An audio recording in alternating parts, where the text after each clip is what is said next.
What's up guys, welcome back to another episode of Mind Something. If you're new here, my name is Jake, and in today's video we got all kinds of stuff to talk about. But first, let me apologize for not being here yesterday.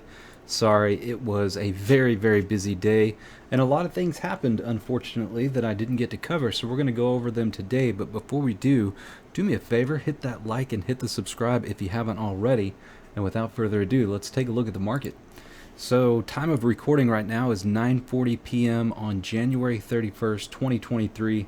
Bitcoin is coming in at $23,100, Ethereum at $1,583, XRP at 40 cents, Cardano at 38 cents, Dogecoin is finally over 9 cents, Polygon at $1.10, Solana at $23.85, Polkadot at $6.24, Litecoin at $96.99, and we've got Monero at 175, Ethereum Classic at 21.56, and Toncoin at $2.31. Let's take a look at some of the GPU mineable coins. We'll start with Raven. So Raven coin is up about 2% right now, sitting at 0.02855.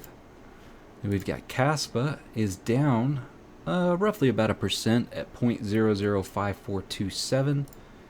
Then we've got Flux is up about 2%, still sitting at about 91 cents at the moment. And Radiant is down a little over 3.5% at 0.0069, actually 6899. And let's go ahead and take a look at Nexa as well. So Nexa is down 1.35%, sitting at 0.00098.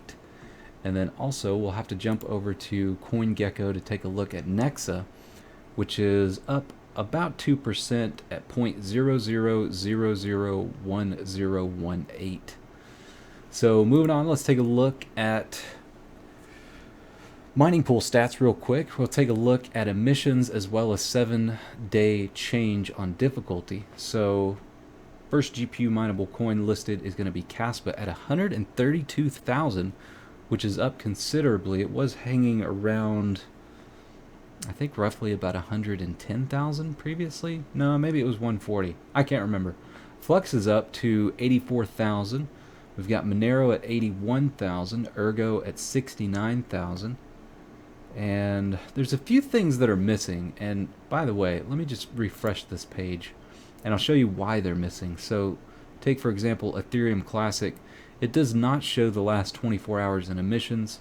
Same thing with Bitcoin Silver, as well as Zil, ETH POW, and Raven coin.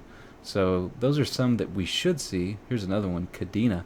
I'm not sure why the emissions is not listed there, but as far as difficulty is concerned, Bitcoin is up to its all-time high, currently at about 5% higher than it was the last 7 days.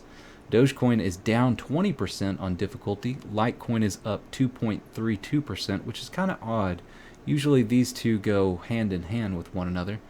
Monero is down about 2%. Ethereum Classic down about 4%. Bitcoin Cash up about 5%. Let's skip down here a little ways. Zil is down 11%. ETH POW trading sideways, and Raven coin down about 8.5%. Chia difficulty is up about 2.5%, and Flux difficulty is up 22%. In fact, let's take a look at a bit more detailed chart on Flux here. So as you can see, when we peaked after the merge, we were at about 134, and currently right now we're at 132. Let's zoom in a little bit further here. You can see what it's done over the past month and then over the last week. And let's just zoom out to the all-time, and you can see, yeah, we're neck and neck with our all-time high on difficulty right now, which, even though, you know, Flux is up to 90 cents, unfortunately I believe we are still in the negative as far as GPU mining is concerned because of the difficulty. And even with an increase in price, we're probably still a little ways away from being profitable unless difficulty goes back down. So moving on, let's take a look at what a 3070 at 10 cents per kilowatt hour is going to get you. So Nexa's coming in on top at 5 cents a day in profit, followed by Flux. Over the last 24 hours, it's negative 1 cent. And then currently at this very moment, it's actually 2 cents. Then Alephium is also 2 cents in profit. Conflux between 1 and 2 cents. Ergo between 0 and 1 cent. Dual mining ETH, POW, and Alephium is break even. Nexa is between negative 5 cents and break even. And then Ethereum Classic plus Alephium is negative 1 cent. Octopus negative 1 cent. Cortex negative 1 to negative 2 cents. Meow Coin negative 2 to negative 5 cents. Radiant, if you look at the last 24 hours, 3 cents in profit, but current is negative 3 cents. And then Raven Coin negative 3 cents. Flux on NiceHash would be negative 3 to negative 4 cents. Caspa negative 3 to negative 4 cents. And yeah, I'll scroll down a little bit further so that you guys can see the rest. Anyways, moving on, let's go ahead and talk about CPU mining profitability right now.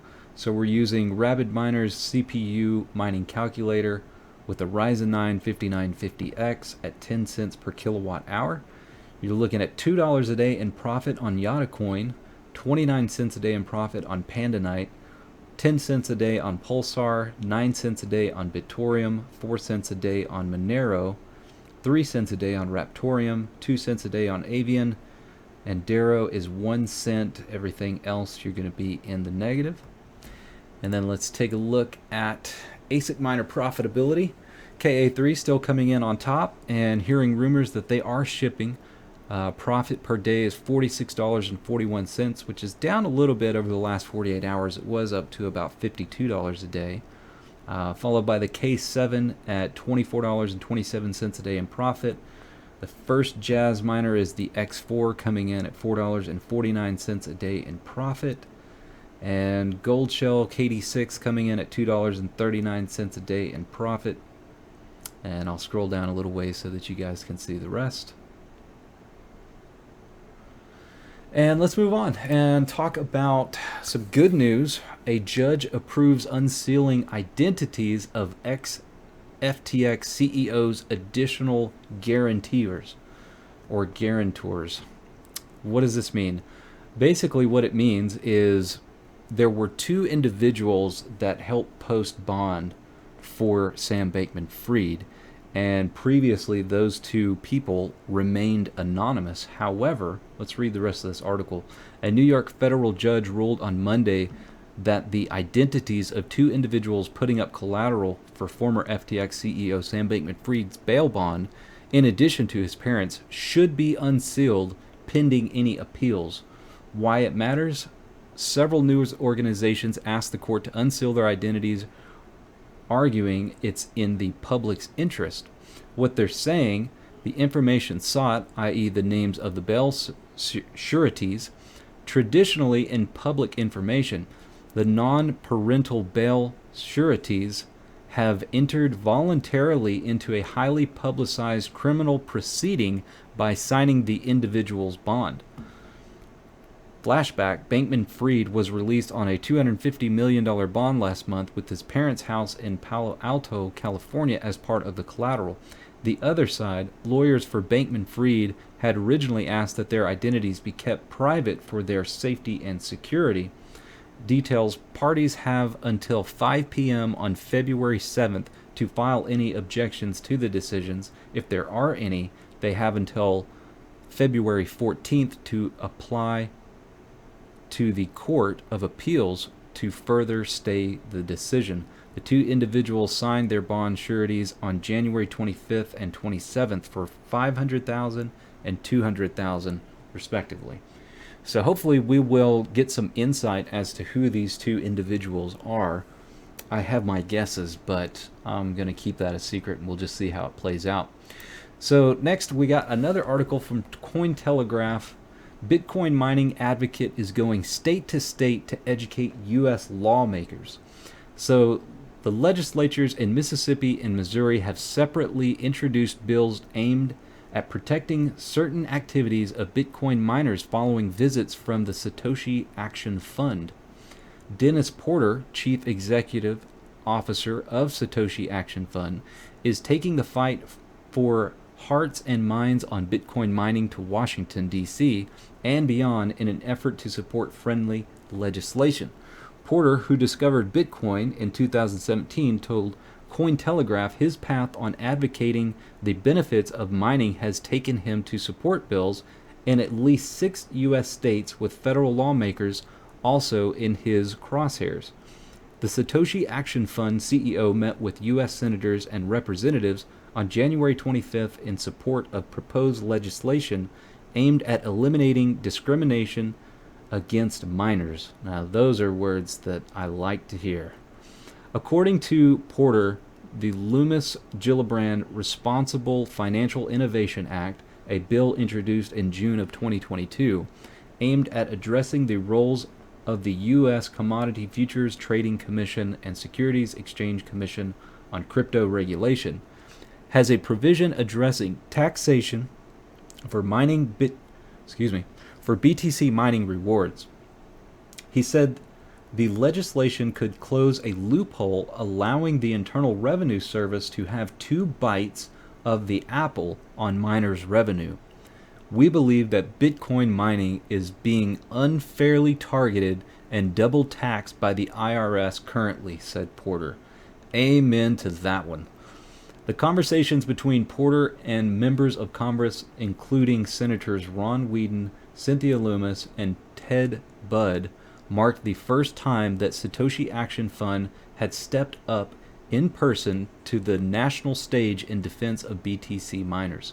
However, the organization has also stood behind bills being considered in New Hampshire, Montana, Mississippi, Missouri, and Oklahoma. Crypto mining operations in the United States have many critics among lawmakers and citizens alike, making complaints on the energy consumption of proof-of-work cryptocurrencies like Bitcoin and noise pollution due to many of their machines always running. In November, New York Governor Kathy Hochul signed a 2-year moratorium on proof-of-work mining into law. Porter added, leaders in Montana have attempted to push miners out using zoning laws and considered policies including higher electricity rates. The legislature in Mississippi and Missouri have separately introduced bills aimed at protecting certain activities of miners following visits from the Satoshi Action Fund, while Texas is home to many major blockchain firms following a crackdown in China. We're just going to keep pushing hard until we get actual policy passed, said Porter. Man, this is awesome. I love to see someone taking the fight to Washington and advocating for miners, because let's face it, there's not enough lobbying for our industry. I know that there is a lot specifically geared towards Bitcoin miners, but as far as the altcoin mining is concerned, you really don't see anybody in our corner advocating for anything other than BTC mining. And I guess they're all tied together in a way, but I suspect that the path for a hobbyist miner is only going to get harder and harder as time goes by. Eventually equipment gets specialized, hash rate gets centralized, pools get centralized, and it makes it harder and harder for the average Joe to compete. And to see that someone is out there advocating for miners and trying to fight the FUD, the fear, uncertainty, and doubt, especially in regards to the amount of electricity that's used. Now, granted, we know, it's the size of a small country, but to replace our current corrupt monetary system, I think it's a pretty good trade-off. But, obviously I have a bias. Anyways, moving on, there's another article in regards to electricity. This is from The Guardian, and it's a pretty long article. I think we can get through this pretty quickly. Let's just do it. Okay. U.S. utilities shut off power to millions amid record corporate profits. Some of America's largest utilities cut power to millions of struggling customers in recent years, even as they spent billions of dollars on stock buybacks, dividend payments to shareholders, and executive salaries, a new analysis of industry data has found. The report also reveals that companies could use just a tiny fraction of their investor and executive spending to forgive debt at all households where power was cut.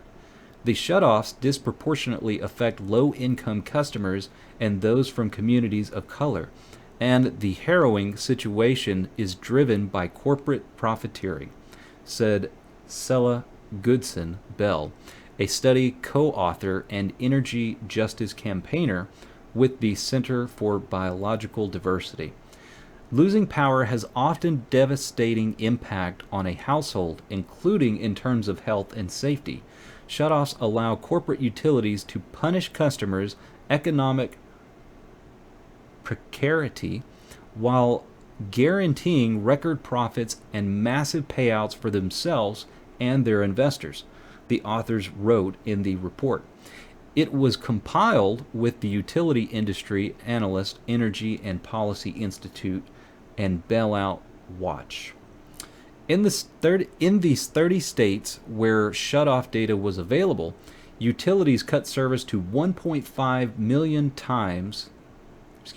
Utilities cut service 1.5 million times during the first 10 months of 2022 and an estimated 4.2 million times nationwide. The report also reveals the issue is worsening. The number of electric shutoffs jumped by nearly 1/3 as gas shutoffs spiked by 76% between 2021 and the first 10 months of 2022. Illinois posted the highest number of shutoffs during that time period at over 500,000, and it was followed by Pennsylvania, Georgia, Michigan, and Ohio. Exelon Corp, the parent company to the utility giants like ComEd in Illinois and PECO in Pennsylvania, reported 648,000 shutoffs. It was followed by the Southern Co. DTE Energy, American, and First Energy. Some of the companies that probably have the highest totals aren't included. Between 2020 and 2021, Florida utilities shut off power 1.4 million times, a staggering figure largely driven by NextEra's Florida Light and Power division. But Florida no longer requires utilities to keep track of disconnections. How convenient. The report highlighted how little utilities would need to cut into dividends, stock buybacks, and executive salaries to forgive customer debt. It examined financial findings from 12 large utilities responsible for 86% of the shutoffs between January 2020 and October 2022. On average, each spent about $4 billion on dividends, and customer debt from their collective 4.9 million shutoffs totaled about 1% of their dividend spending. That was one of the data points that really hit home, because that's just such a small scrape of the amount of money that utilities are shelling out to shareholders that could really change lives in millions of households. I think that's enough of that article. It's disheartening to say the least, but as you can see, it wasn't just, about a year ago, maybe 2 years ago, we had that massive freeze in Texas, and countless lives were lost. And it's just sad. The greed is so sad, man. So very wrong with this world these days. Anyways, moving on. So I got a couple of tweets I wanted to cover. That would be one in regards to Radiant. New Flux marketplace listing. You can now easily support decentralization of Radiant Layer 1. Radiant Node and Electrum X Radiant Node have been added to the Flux marketplace. So host your Electrum X Radiant Node on Flux. That's pretty exciting news. And to top it off, even Nexa is playing nice with Flux. Now we can deploy new Nexa nodes at a click of a button on the Flux network. We are looking forward to continuing our relationship with Run On Flux in the future. This is very exciting for not only Flux, but also for Radiant and Nexa as well. I think it's really awesome to see all of these projects coordinating with one another, and man, I really like the direction that Flux is taking.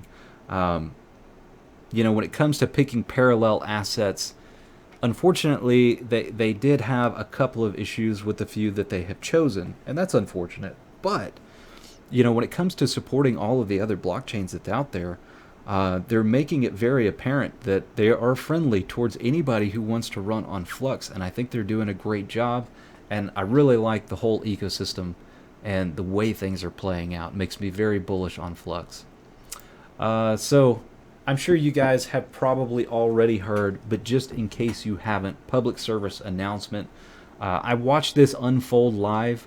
You know, every morning I wake up, of course, what am I doing? I'm checking crypto prices, and one of the things that I'm checking is Nexa, and Nexa is on Exbitron, and that's what I typically use to view the price.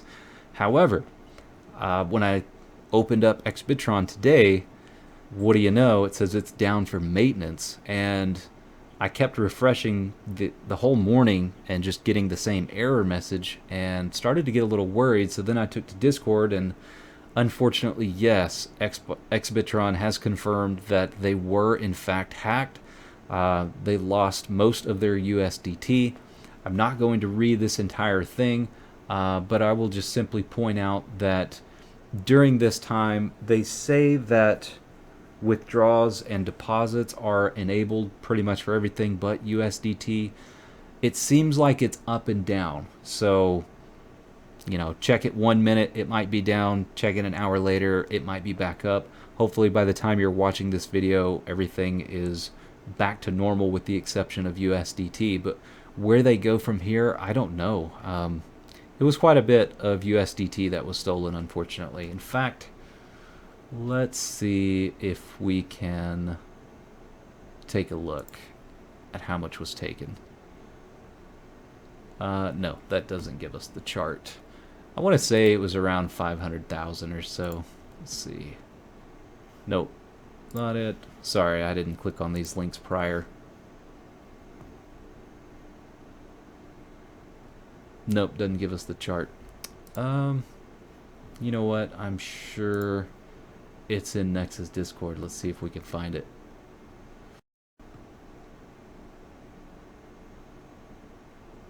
Yeah, I think this is it. Yep, this is it. Okay. So yeah, they had almost 600,000 in there, and yeah, they're showing about 1,200 bucks now. So yeah, very unfortunate. Okay, let's move on. So I am currently dual mining Nexa and Zil, and I am using lolminer version 1.66.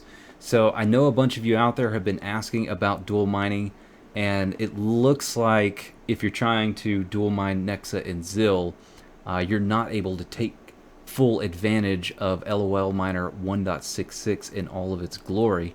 You would be able to use, I think it's Rigel, not sure how to pronounce it. But I have good news for you. It is possible to do with LOL 1.66. I'm going to leave a link to this particular website that shows you exactly how to do it. By the way, don't copy the little quotation marks. I had to learn that the hard way. But I'll just show you my rig. You can see it's only been running for 31 minutes because every hour it starts mining Zil instead.